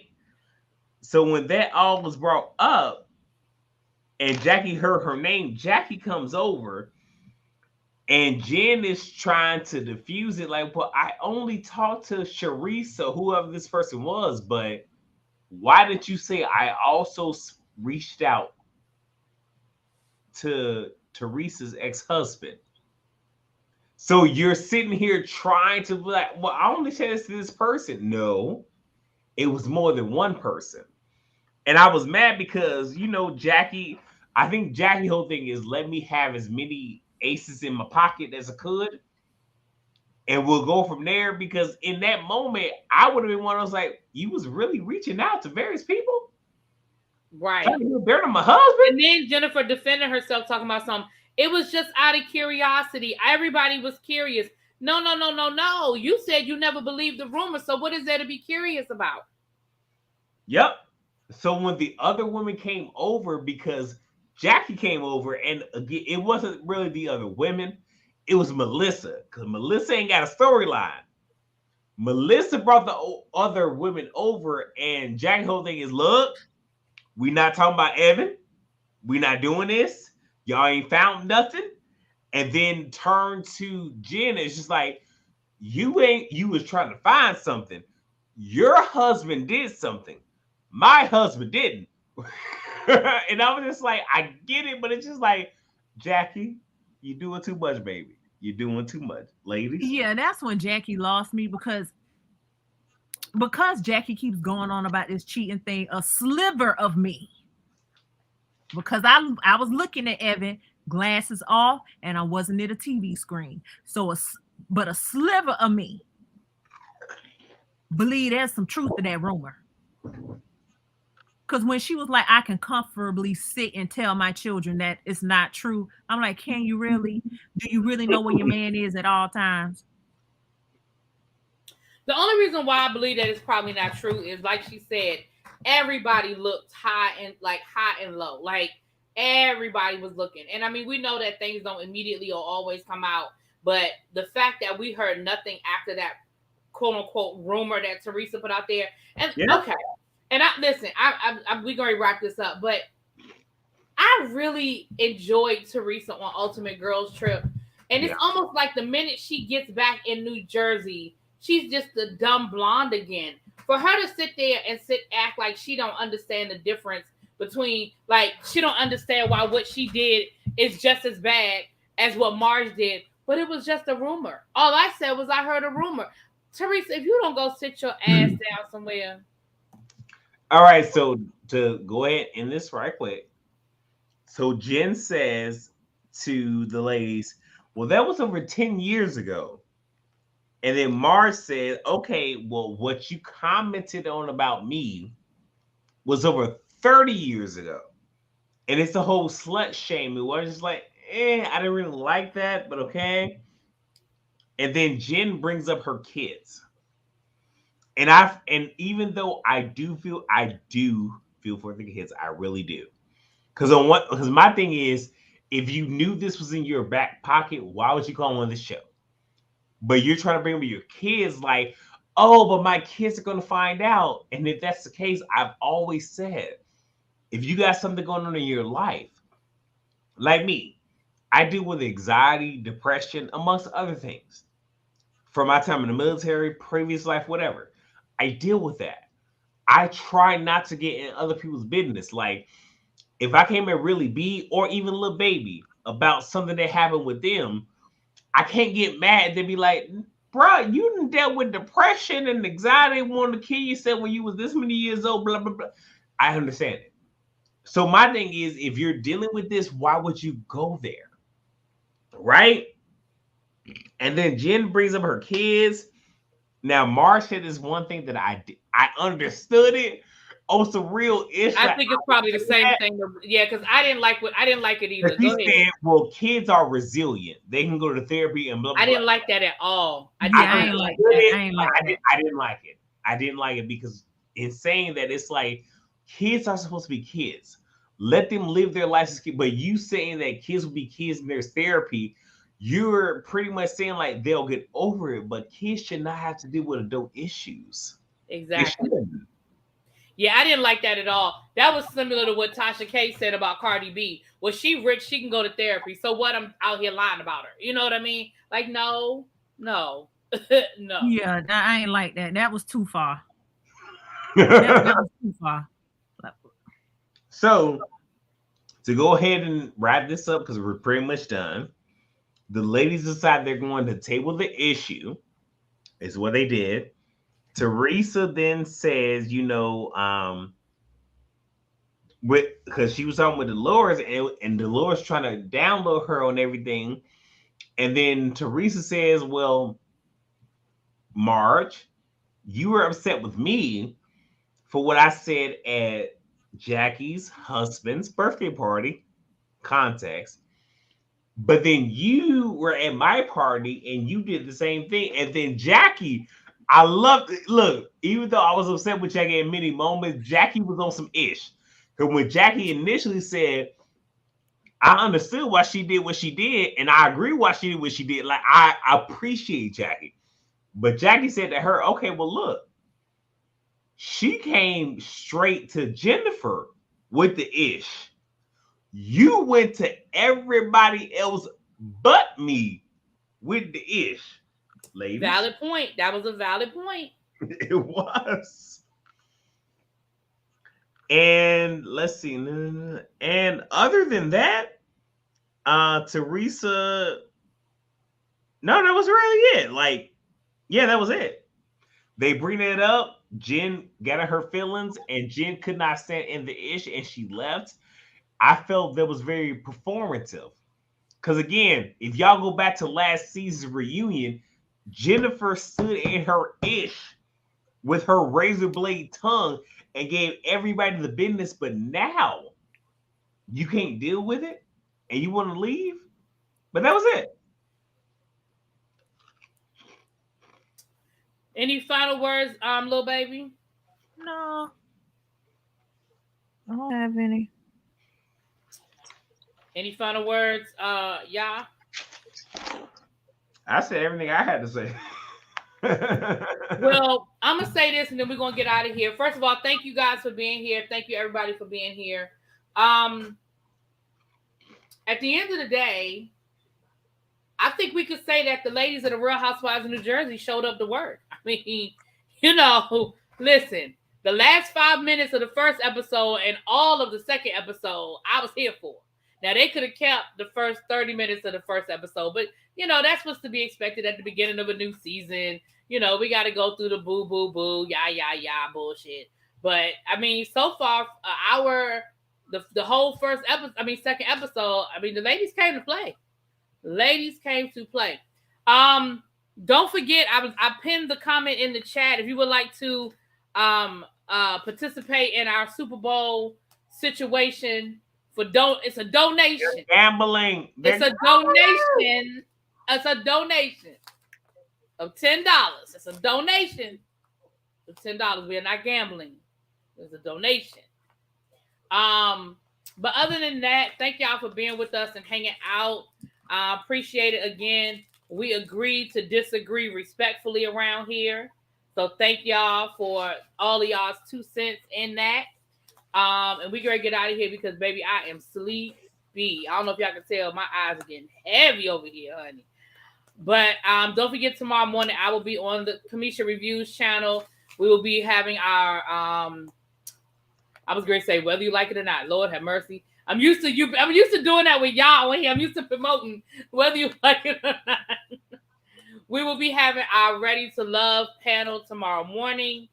And then we will see what happens the rest of the weekend. I was going to try to get y'all some reviews tonight, but it looked like that ain't going to happen. So my Ready to Love Ladies Who List review will be tomorrow. But meet me on the panel if you want to hear. I got to finish watching it tonight before I go to bed. But meet me over there on the panel to hear what I got to say about these people tonight. Y'all, what you got coming up on your channel? If you're not subscribed, please get subscribed to Yakrati. Yes, please subscribe. Just expect some housewife stuff from me. Not Orange County because they ain't giving nothing. I'm going to try to give y'all the Growing Up Hip Hop Try is the key word. Oh, Lord, listen, they ain't giving up nothing. Nothing. But yeah, I'm going to give you all some, Pokemon views. That's what I do right now. And yeah, expect what I'm giving you right now. And me being my crazy, silly, outlandish self. And don't forget that Yapatis and I both reviewed Ultimate Girls Trip. I know he said he got the last 2 episodes to do. Yeah, but they started showing Ultimate Girls Trip on Bravo. It comes on after the Real Housewives of New Jersey. So if y'all want to if y'all didn't catch it on Peacock and y'all didn't watch the reviews, y'all make sure y'all check out my review and Yakrati's review for Ultimate Girls Trip. I put it on my community wall so y'all wouldn't have to try to go through my playlist and find it. So if you look on my community wall, it's like maybe 3 posts down. And it's right there. And so y'all's gonna post this too, so y'all can find it easily. But y'all go see what we had to say about them Ultimate Girls Trip people, child.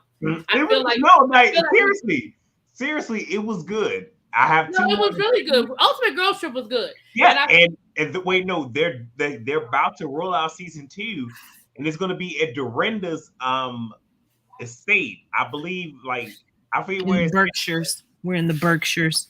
But look, if y'all know Dorinda, she said make it nice. Oh, this is gonna be good. I cannot wait. I can't. Book club will be it'll be sometime between now and Monday.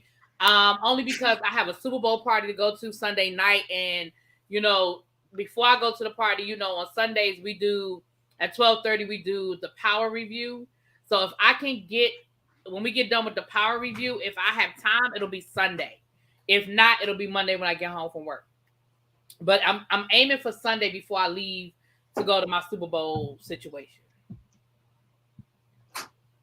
All right, y'all. With that being said, it is almost 11 o'clock.